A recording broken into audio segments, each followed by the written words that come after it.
Utsmani. Begitulah kini kita mengenal kitab suci Al-Quran. Wahyu yang turun kepada baginda Rasulullah SAW ini turun pertama kalinya pada pengutusan kenabian beliau di usia 40 tahun. Kalam mulia Allah Subhanahu wa Ta'ala ini diturunkan berangsur-angsur selama kurang lebih 23 tahun lamanya. Bahkan hingga detik ini, mushaf ini masih utuh dan tidak berubah satu huruf pun. Dan bahkan hingga hari kiamat tiba, mushaf ini tetap dinisbatkan dengan nama salah seorang khalifah ketiga dalam kekhalifahan Rasyidin, Utsman bin Affan radhiyallahu anhu. Sebab itulah mushaf ini disebut dengan nama Mushaf Utsmani.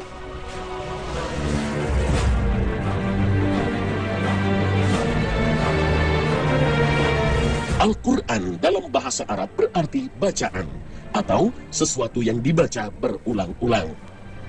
Sedangkan mushaf berarti lembaran-lembaran tulisan dari Al-Quran tersebut. Lembaran-lembaran Al-Quran yang bertebaran di berbagai tempat ini kemudian dikumpulkan menjadi sebuah buku pada masa kekhalifahan Abu Bakar As-Siddiq radhiyallahu anhu dan disimpan dengan baik oleh khalifah sesudah beliau, Umar bin Khattab radhiyallahu anhu. Setelah syahidnya Umar bin Khattab radhiyallahu anhu yang dibunuh oleh seorang majusi, mushaf Al-Quran disimpan oleh sang putri Hafsah binti Umar radhiyallahu anha. Utsman bin Affan radhiyallahu anhu pun kemudian terpilih menjadi khalifah ketiga setelah Abu Bakar dan Umar. Mushaf yang telah terkumpul diminta dan disimpan oleh Utsman bin Affan radhiyallahu anhu. Pada masa kekhalifahan Utsman bin Affan radhiyallahu anhu, Al-Quran yang sudah rapi terkumpul kembali ditulis ulang. Hal ini disebabkan oleh adanya banyak perselisihan dan perbedaan dari cara pembacaan atau dialek pembacaan Al-Quran antara umat muslim di Irak dan Suriah. Semua ini berawal dari ketika Utsman bin Affan radhiyallahu anhu beliau mendapatkan laporan dari sahabat mulia Mujahid Hudzaifah al-Yaman radhiyallahu anhu yang saat itu ikut di dalam peperangan dan saat itu berkumpul di wilayah timur, berkumpul berbagai pasukan muslimin dari berbagai wilayah. Ada Armenia, Azerbaijan, Syam, Irak, dan seterusnya.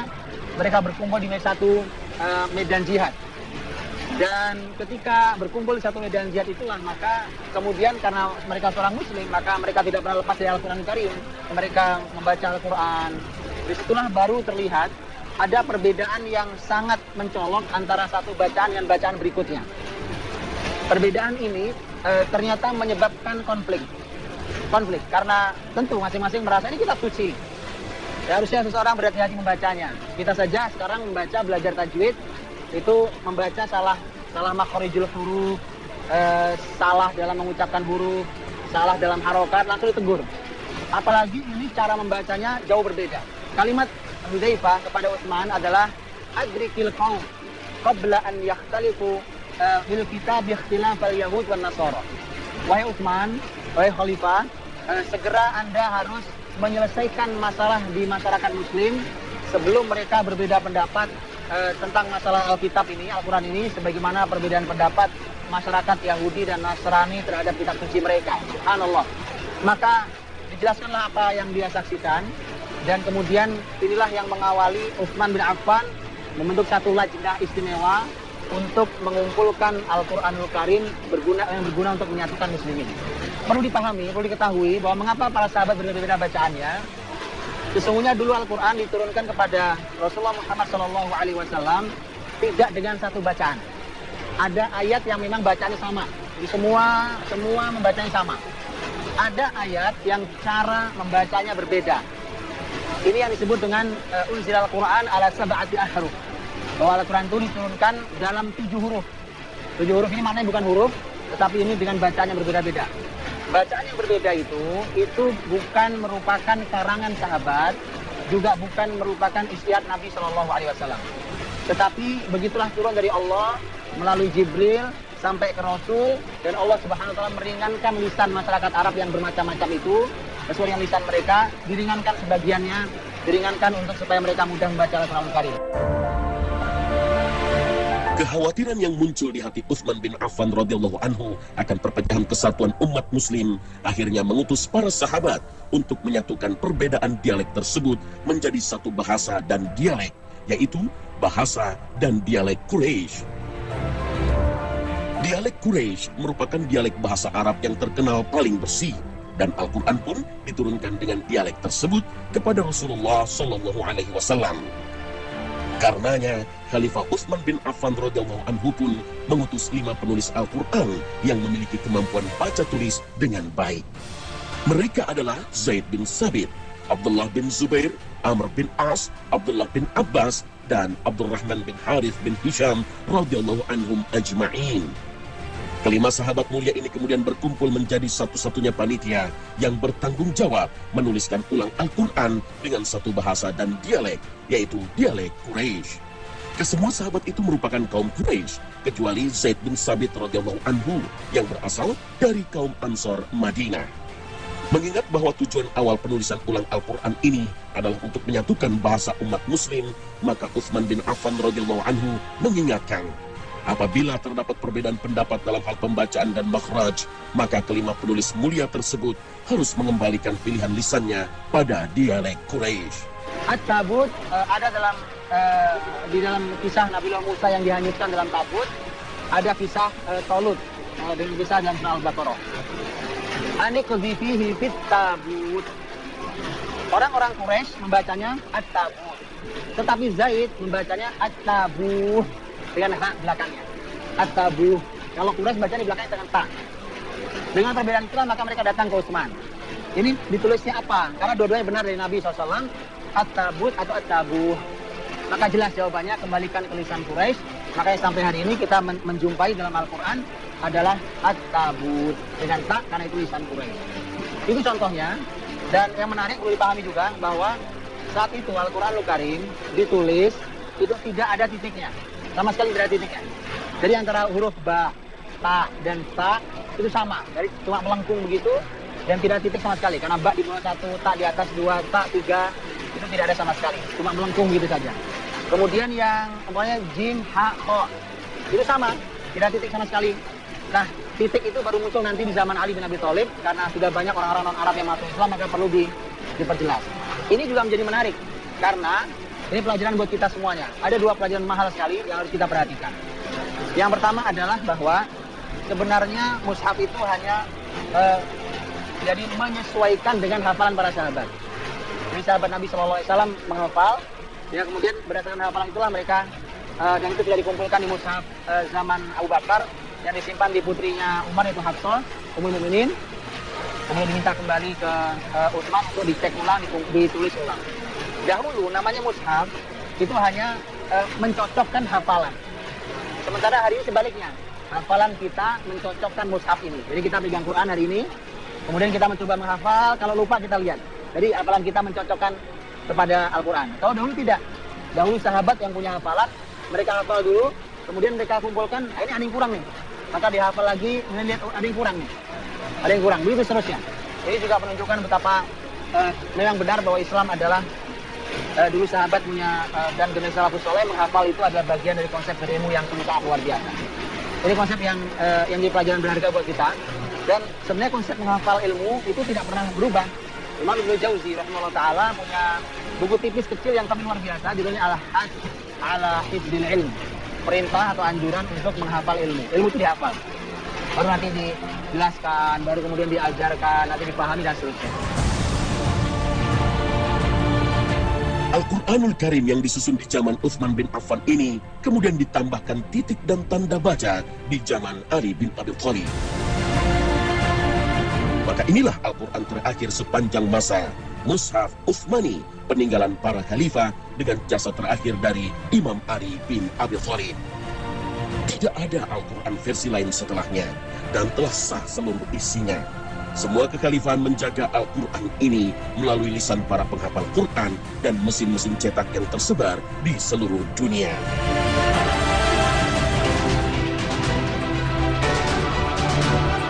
Inilah salah satu pelajaran mahal dan mulia untuk kita umat muslim hari ini di negeri kita tercinta ini.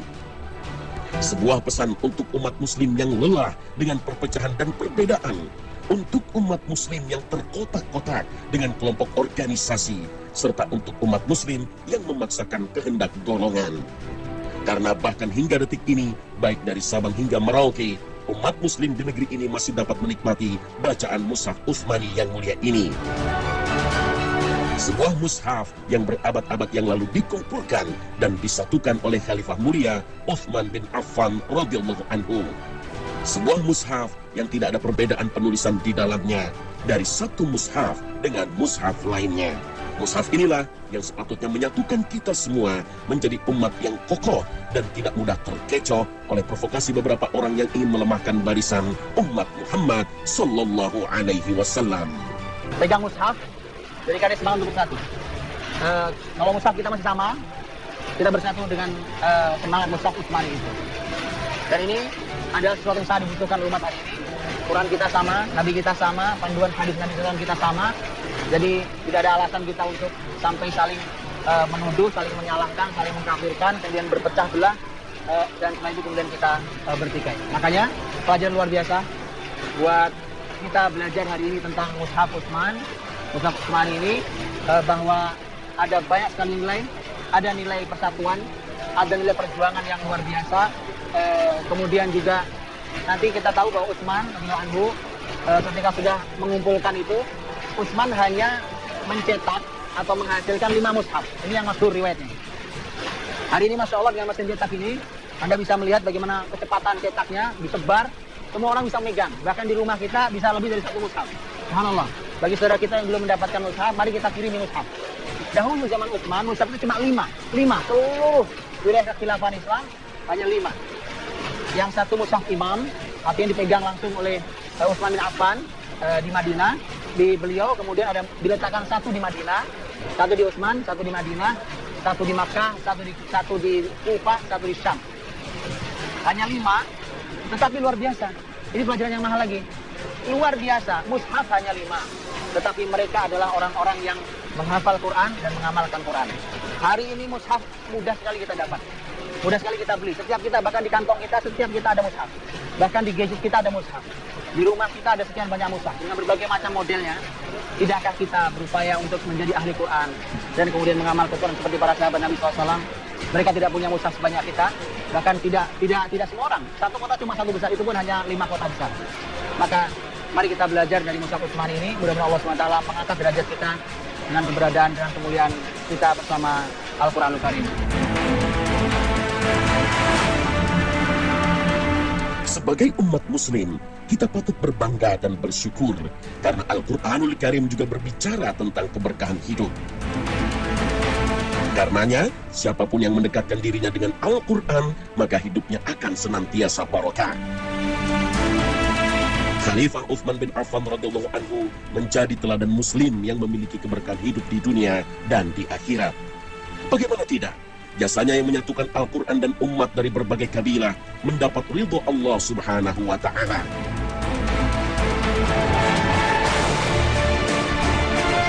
Dan bahkan hingga hari ini, Al-Quran dengan berbagai sampul dan lembaran-lembaran kertas berkualitas tinggi berhasil dicetak besar-besaran dan disebarkan ke seluruh wilayah di Indonesia. Penerbit dan percetakan Syamil Quran di Bandung, Jawa Barat ini misalnya, turut mendukung penerbitan dan penyebaran Al-Quran dalam jumlah yang tidak sedikit. Segala proses penulisannya pun menggunakan standar nasional yang dapat dipertanggungjawabkan. Dimulai dari pemrograman penulisan printing dan non-printing, perencanaan penulisan, percetakan penulisan pada lembaran-lembaran kertas, pencahitan, penjilidan, hingga pemulasan akhir dengan menggunakan sampul-sampul yang indah dan bermacam-macam.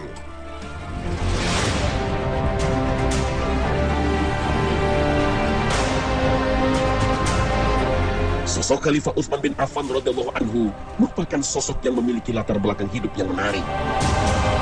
Khalifah yang satu ini merupakan khalifah yang kaya raya. Namun kekayaannya itu justru mendekatkan beliau pada Al-Quran dan tidak dapat dipisahkan. Inilah bentuk keberkahan bagi seorang muslim yang senantiasa hidup dalam naungan Al-Quran sepanjang hari dalam hidupnya. Kemudian juga ini menarik bahwa Utsman orang kaya raya, pengusaha besar, bahkan nanti beliau jadi khalifah. Tadi kesibukan Utsman bin Affan tidak pernah menjauhkan dia dari Al-Quran Karim. Tetap cinta Al-Quran, tetap membaca Al-Quran, tetap bersama Al-Quran, tetap berlama-lama dengan Al-Quran Karim. Jadi tidak ada alasan hari ini dengan kesibukan bisnis kita, kesibukan mencari nafkah kita. Kemudian setelah itu kita beralasan bahwa saya sibuk sehingga belum sempat belajar membaca Al-Quran. Saya sibuk sehingga saya belum sempat menghafal Al-Quran. Saya sibuk sehingga belum sempat memahami belajar tafsir umpamanya. Tidak seperti itu. Belajar dari Utsman orang super sibuk, orang super kaya raya, pengusaha, penguasa, tetapi beliau sangat cinta Al-Quran. Cukuplah kalimat Utsman bin Affan radhiyallahu anhu yang merasakan nikmatnya kehidupan dunia bersama Al-Quran Karim. Kata Utsman, "Idza tahurat qulubukum masyabi'tum min tilawatil Quran." Kalau suci hatimu, maka kamu tidak akan pernah kenyang membaca Al-Quran Karim. Kau akan terus dan terus ingin membaca Al-Quran. Kalau suci hatimu. Utsman menjadikan kecintaan terhadap bacaan Al-Quran menjadi bukti akan kesucian jiwa kita. Dan Utsman bin Affan diriwayatkan bahwa saking cintanya pada Al-Quran, beliau pernah sholat sepanjang malam berdiri 1 rakaat, dan setelah selesai membaca Al-Fatihah di rakaat pertama itu dimulai dengan membuka surat Al-Baqarah dan baru ruku ketika selesai membaca surat An-Nas. 30 juz. Pernah terbayang ini luar biasa dilakukan oleh orang yang sangat cinta pada Al-Quran Karim. Artinya sepanjang malam dia hanya dapat 1 rakaat untuk kemudian beliau ruku 30 juz setelah selesai. Mungkin buat kita tidak masuk akal, tapi buat pecinta Al-Quran ini kejadian luar biasa. Bahkan ketika Utsman meninggal, istrinya Utsman berkata, "Kalian telah membunuh orang yang sangat cinta Al-Quran Karim." Dan kita tahu Utsman meninggal dalam keadaan sedang membaca Al-Quran, sedang berpuasa hari itu. Sambil membaca Al-Quran, beliau sedang membuka mushafnya, surat Al-Baqarah, dan kemudian orang memenggal leher beliau, darah muncrat, dan sampai hari ini masih bisa kita saksikan mushafnya, muncrat pada ayat yang berbunyi, "A'udzubillahi minasyaitonirrajim, fasayakfikahumullah." Cukuplah Allah yang akan mengurusi mereka. Allah, ayat seakan bicara tentang Utsman. Fasayakfikahumullah. Cukuplah Allah yang akan mengurusi mereka-mereka itu. Dan Utsman meninggal dalam keadaan menjelang berbuka puasa karena Utsman sempat tidur dan kemudian bermimpi bertemu Nabi Shallallahu Alaihi Wasallam, dan Nabi mengajak pada Utsman, buka di sini saja bersama saya. Subhanallah. Jadi Utsman buka bersama Nabi, ayat ingin menyampaikan cukup Allah wahai Utsman yang mengurusi mereka. Tirulah Utsman, tirulah keberkahan beliau, tirulah kedekatan beliau dengan Al-Quran Karim. Semoga kita bisa meneladaninya, dan Utsman bin Affan radhiyallahu anhu adalah teladan, salah satu teladan terbaik tentang kecintaan pada Al-Quran Karim. Siapapun di antara kita sudah pasti menginginkan hidup di dunia dengan segala kenikmatan dan fasilitas. Seperti kenikmatan harta, kesehatan, kenyamanan hidup yang serba berkecukupan, keharmonisan keluarga, dan lain sebagainya. Namun apalah arti kenikmatan hidup di dunia ini apabila akhirat yang menjadi rumah kita sesungguhnya justru tidak barokah dan jauh dari kenikmatan akibat keegoisan kita mengejar dunia semata. Kesibukan mengejar karir dan kesuksesan hidup sama sekali bukan menjadi alasan seorang muslim sejati untuk melupakan kewajibannya untuk senantiasa menyembah Allah Subhanahu wa Ta'ala dan menerangi kuburnya kelak dengan membaca Al-Quran yang mulia. Selama nyawa masih bersemayam di tubuh dan matahari masih terbit dari timur, dan selama majelis-majelis ilmu masih banyak diadakan di masjid-masjid, maka insya Allah pintu taubat dan kasih sayang keberkahan Allah Subhanahu wa Ta'ala belumlah tertutup. Segera basuh tubuh kita yang penuh dosa dan kesalahan ini, bersujud kepada Sang Pemilik nyawa, dan bacalah Al-Quran sebanyak-banyaknya, bahkan di sela-sela kesibukan karir kita sekalipun. Tirulah keberkahan hidup Khalifah Utsman bin Affan radhiyallahu anhu yang senantiasa menggenggam Al-Quran sepanjang hidup hingga wafatnya. Menggenggam Al-Quran